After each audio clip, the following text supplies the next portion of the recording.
Last trading week ended with an important report on the US labor market. Following the disappointing jobs data, the US stock market entered the red zone. It turned out that the number of new jobs added in November was the lowest in 2021. Now let's find out how traders reacted to this news.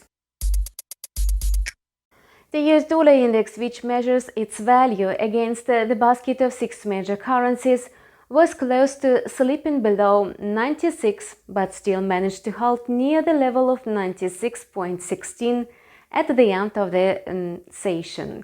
Apparently, traders refrained from aggressive selling of the dollar, especially amid hints from the head of the US Federal Reserve. In particular, Jerome Powell announced that the Fed could speed up its plan to cut the stimulus program at its next meeting in December. In the meantime, the European Central Bank expressed the need to revise its monetary policy while insisting that the current runaway inflation is of a temporary nature. The euro-dollar pair is holding near the low of July 2020 at 1.1300 as investors fear new restrictions that may harm the fragile economic recovery of the eurozone. As for the British pound, it also closed the week at new lows. The pound-dollar pair hit the level of 1.3225, where it was last seen trading a year ago.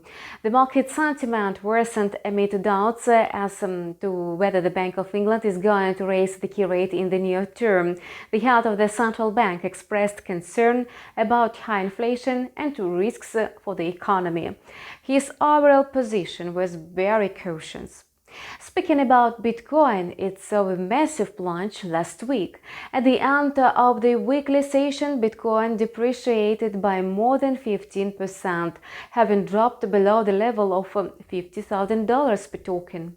The crypto market went down amid fears of a new virus strain, as well as inflation risks that may force central banks to tighten their monetary policies. Besides, market worries were intensified by the weak data from the US labor market. Meanwhile, in the commodities market, oil prices are still under pressure. Thus, Brent crude declined again and was last seen trading below $70 per barrel. This happened after the OPEC Plus members decided to adhere to the previous plan of increasing production by 400,000 barrels per day.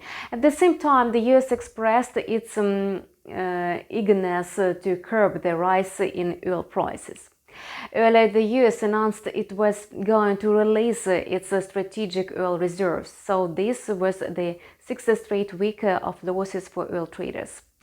Gold closed this week at almost the same levels it opened the session on Monday, that is near the 6-week lows.